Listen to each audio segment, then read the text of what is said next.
Alright, let's see how far my bard skills have come. Ha! Ha! Imperial arrow! Ha! Well, that was a bit anticlimactic. Introducing first, the Bard. Equipped with their trusty bow and sturdy harp, the Bard is a party support powerhouse, bringing with them an arsenal of utility skills to empower themselves and their allies. Let's take a look at this plucky master of strings. The Bard's greatest strength is their vast amount of support skills, even when discounting their roll skills. Let's examine their damage support first. Battle Voice is an ability that increases the direct hit rate for all party members, but unfortunately does not affect the Bard themselves. Full Requiem increases damage taken by nearby enemies by 3%, but drains the Bard's MP while it is active. Now, onto the Bard songs. A Bard can cast any one of 3 different songs that give a 2% critical hit rate increase to their party members while the song is active. This unfortunately does not affect the Bard again. However, critical hits from Wind Bite or Venomous Bite, or Storm Bite and Caustic Bite, activate Repertoire, an effect for the Bard which varies depending on the currently active song. When playing the Mage's Ballad, Repertoire refreshes the Bard's Bloodletter and Rain of Death attack abilities, allowing for instant and repeated use. When playing Army's Paean, Repertoire grants a stacking effect that increases the Bard's attack and cast speeds. Finally, when playing the Wander's Minuet, Repertoire grants a stack of Pitch Perfect, which allows you to use the attack of the same name. Each stack increases the potency of Pitch Perfect with a maximum of 3 stacks. For other support skills, a Bard can either remove or prevent a detrimental effect from a party member or pet with the Warden's Paean, increase healing magic received by themselves or a party member with Nature's Min, and with Troubadour can either increase maximum HP, reduce physical damage taken, or reduce magical damage to themselves and their party depending on which song is currently active. Outside of these support skills, the Bard can increase their own critical hit rate with Straight Shot, temporarily boost their damage with Raging Strikes, and use Barrage to triple the amount of strikes for the next used weapon skill. This one is great to use with Refulgent or Imperial Arrow. Although it's a strong support job, the Bard has a couple of damage-related issues. The first issue is that its DPS performance can be quite random as it relies so much on critical hits and the low percentage proc Straighter Shot, used either to ensure a critical hit on Straight Shot or to attack with Refulgent Arrow. Second, the Bard's overall DPS tends to be on the lower side, although they can really hold their own in an AoE damage situation thanks to Mage's Ballad and Rain of Death. Having said this though, the Bard's party contributions more than make up for this shortcoming, so keep on playing with pride, Bards. Your job is in a great place. Okay, so I start off with Hypercharge, then Hot Shot, then Gauss Round, followed by Split Shot, Reload, then Slug Shot, and Flamethrower. Oh shoot! Oh no, my cherry tree! Oh, who can train me with this job? Oh wait, I know who!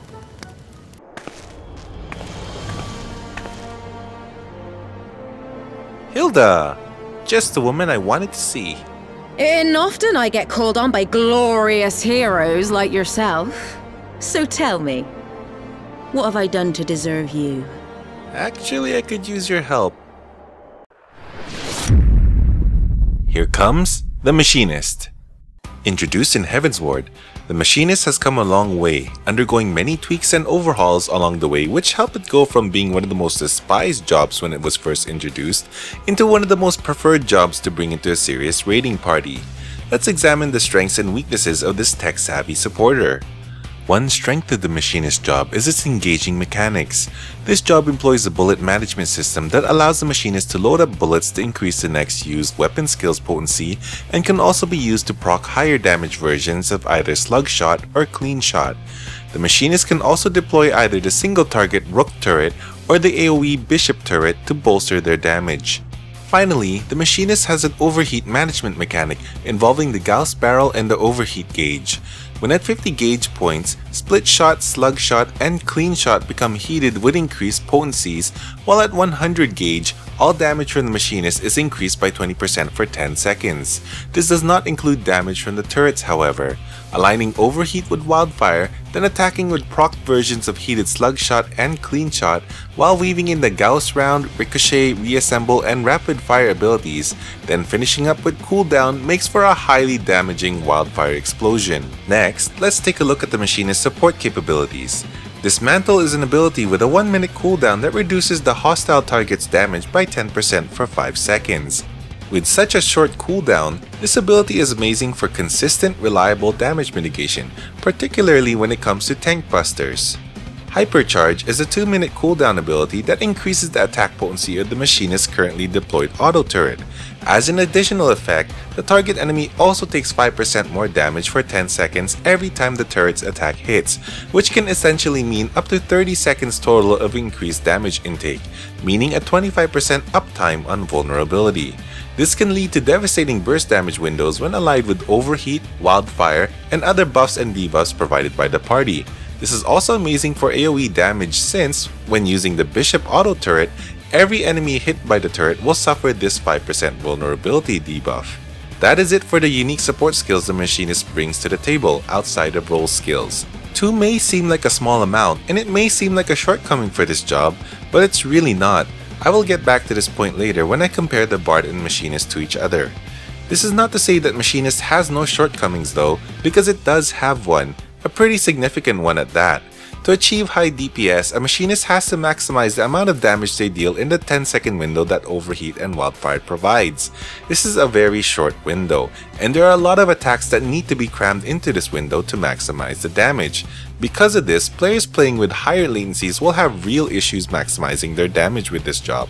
Delays caused by a higher ping can lead to not being able to put in 1 or more attacks into this burst window. And although this can be alleviated a little bit by tweaking the rotation to make the best of the situation, the fact that the job's damage can be impacted by latency to such a degree is, in my view, a shortcoming worth considering when deciding whether or not to heavily invest in this job. Despite this, the Machinist is real fun to play as and is a more than welcome member to any party. The support skills this job brings, while few in number, are highly effective and the damage it can dish out is truly impressive.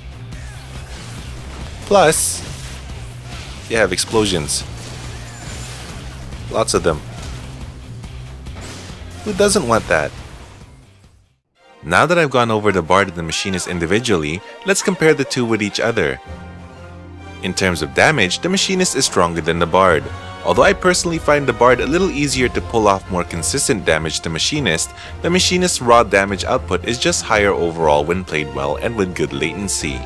Now let's examine support. Quantity-wise, the Bard brings a lot more support than the Machinist. However, looking at what these skills actually bring to the party, the Machinist holds their own in this comparison. Let's take a look at damage support. The Machinist's Hypercharge and the Bard's Full Requiem both apply a 5% and a 3% vulnerability debuff to their targets respectively. Hypercharge is great in boss and raid encounters generally, as it easily aligns with other party damage buffs. Full Requiem is better for dealing with dispersed packs of enemies since MP regen is boosted outside of combat, making it more readily available. Additionally, the Bard will always be providing a critical hit rate increase to the party through their Bard songs and can increase the party's direct hit rate temporarily with Battle Voice. Due to just the sheer amount of damage boosting options a Bard has, Bard takes the win for damage support. Finally, let's compare survival support skills. The Bard and Machinist go about survival support in different ways. For the Bard, Troubadour is great for dealing with large packs of enemies where prolonged periods of heavy damage is dealt in rapid succession. It's not as good for boss encounters due to its ridiculously long cooldown and its effect depending on the current song being played, meaning the desired effect isn't as easily accessible. Warden's Paean is good in fights with damaging yet cleansable conditions but is useless otherwise. Finally, Nature's Min is great for damage recovery for one party member or the Bard themselves, and is also good to help boost the effect of Scholar and Astrologian shields on that affected target. For the Machinist, the Dismantle ability provides an amazing mitigation tool, particularly when used to deal with tank busters or unavoidable AoEs. It's also quite frequently accessible with its 60-second cooldown. Because of how different the Bard and Machinist handle survival support, I cannot choose a single winner between them. They both excel equally in different types of situations. So which one is better, Bard or Machinist? Well, they're both great. Seriously. Bard brings more damage support while Machinist brings more personal damage. Both also excel in different survival situations, so it's hard for me to choose a winner among the two. Personally, I like playing as Bard a bit more only because its playstyle suits me better. I'm really bad at Machinist. But again, that's just me. There's really no wrong choice between these two, so choose the one that suits your playstyle and preferences best. Thank you so much for watching this video. Please let me know in the comments below what your thoughts are regarding these two jobs. Which one is your favorite? Also, please let me know if there's any information I might have gotten wrong so that I can put the corrections in the video description. I hope you enjoyed this video. Please give it a thumbs up and share it with your friends if you did. Also, please consider subscribing to my channel if you haven't already. Your support would be so much appreciated. Thank you again and take care. See you next time.